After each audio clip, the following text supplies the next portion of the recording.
aí, seus Nobel? Como faz pra ganhar um desse e ficar pra sempre na história? Escuta a ciência.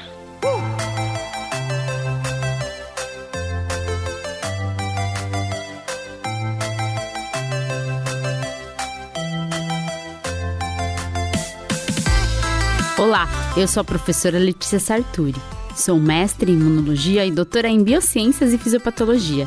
Nesse episódio, vamos falar sobre a história do Prêmio Nobel e ainda você vai conhecer quais as pesquisas que levaram os prêmios de Química, de Física e de Medicina e Fisiologia neste ano. Prêmio Nobel, ou Nobel. Mas em português é Nobel mesmo, tá, gente? Por que acontece isso? Por que a gente erra a sílaba tônica, que é um negócio que nós aprendemos lá no ensino fundamental, na terceira série ou no quarto ano, antigamente, né? Primeiro ciclo, enfim, tá? Então, isso é muito importante, que você saiba a sílaba tônica. Não tem a ver com sílaba forte, porque forte é subjetivo. Mas é melhor que você saiba que sílaba tônica é a sílaba mais prolongada. Esquece esse negócio de forte. Sílaba tônica é a mais prolongada. Ah, agora eu entendi! Agora eu saquei! Agora todas as peças se encaixaram! Desde quando essa história de premiar pessoas pelos seus feitos virou moda? Para conhecer essa história, vamos lá para o século XIX.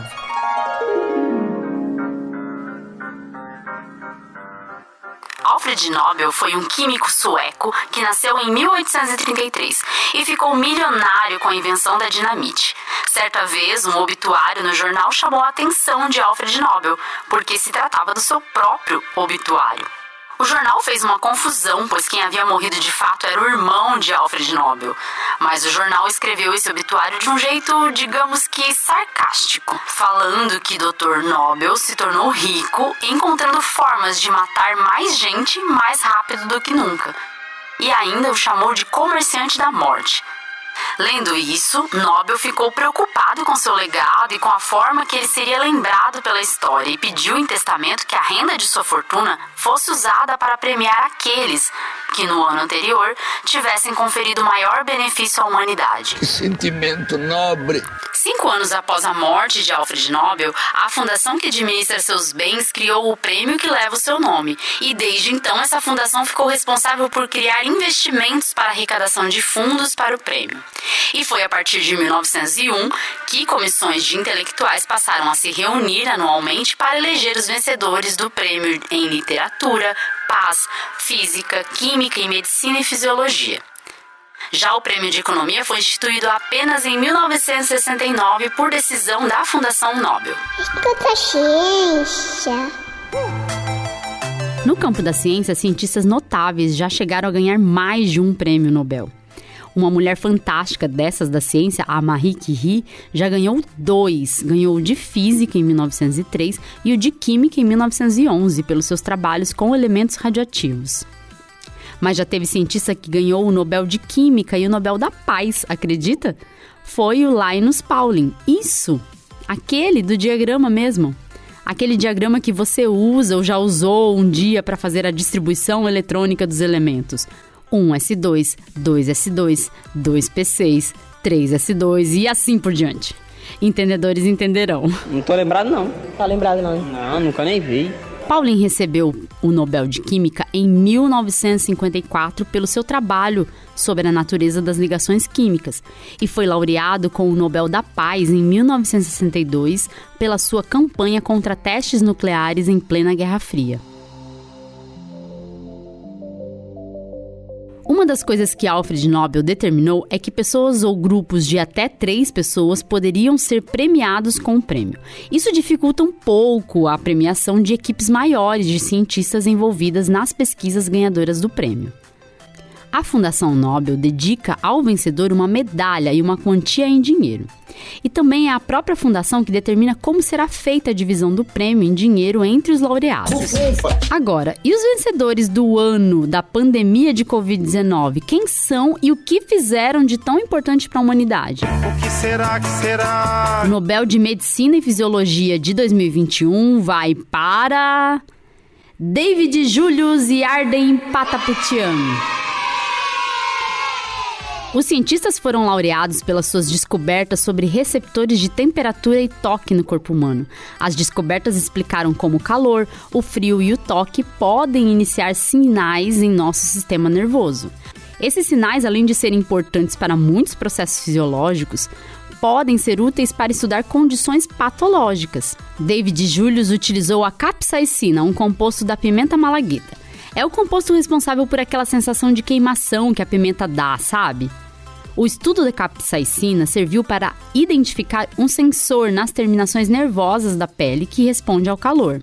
Já Arden Pataputian usou células sensíveis à pressão para descobrir uma nova classe de sensores, os sensores que respondem quando estímulos mecânicos são aplicados na pele e nos órgãos internos. E o mais curioso é a foto publicada pelo perfil da Fundação do Prêmio Nobel no Twitter, que mostra Pataputian sentado no sofá ao lado de seu filho assistindo ao anúncio do prêmio.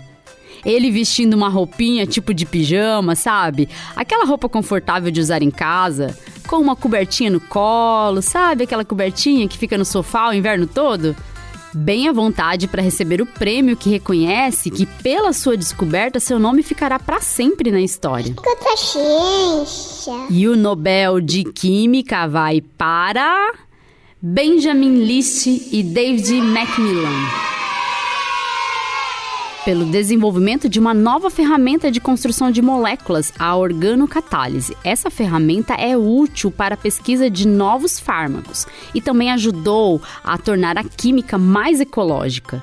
Para reações químicas ocorrerem mais rapidamente, utilizamos catalisadores, e geralmente os catalisadores utilizados são metais e enzimas. Com a descoberta, que foi realizada em 2000, um terceiro tipo de catalisador foi possível, que se baseia em pequenas moléculas orgânicas, a organocatálise assimétrica.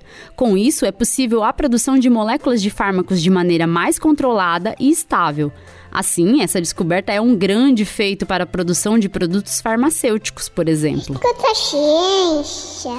E o Nobel de Física? Ele vai para Syukuro Manabe, Klaus Hasselmann e Giorgio Parisi.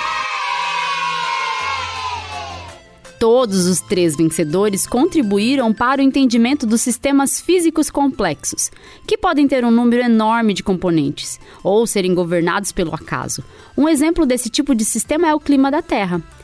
Syukuro Manabe demonstrou como o aumento das concentrações de dióxido de carbono na atmosfera leva ao aumento da temperatura na superfície da Terra. Ele descobriu que quando o nível de gás carbônico na atmosfera dobrava, a temperatura global aumentava mais de 2 graus Celsius. Klaus Hasselmann criou um modelo que liga o tempo e o clima. Seus métodos são usados para provar que o aumento da temperatura na atmosfera é devido às emissões humanas de dióxido de carbono. E Giorgio Parisi ficou no campo mais teórico, explicando macroscopicamente como interações microscópicas entre os átomos funcionam. Essa descoberta conseguiu ajudar a gente a entender sistemas frustrados, inclusive o clima. Nossa, quanta descoberta interessante e importante para a humanidade, não é mesmo? É importante premiar cientistas pelos seus feitos para a humanidade. Isso significa reconhecer a importância da ciência para a sociedade e dar ênfase à importância do cientista, que trabalha pelo bem comum por meio de suas descobertas. Então fica tranquilo aí na sua cova, Dr. Alfred Nobel, porque seu nome hoje é lembrado mais pelo prêmio que você instituiu do que pelas dinamites que você vendeu. Esse prêmio é essencial para valorizar cada vez mais a ciência e para entendermos o papel essencial da ciência para a humanidade. Ciência resolve problemas, traz soluções para a humanidade. Ciência é pelo bem comum, é ferramenta para o progresso da sociedade.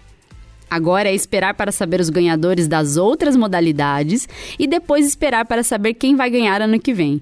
Enquanto isso, continue valorizando a ciência e os cientistas. Confie na ciência e escuta a ciência. Tchau, tchau e até o próximo episódio.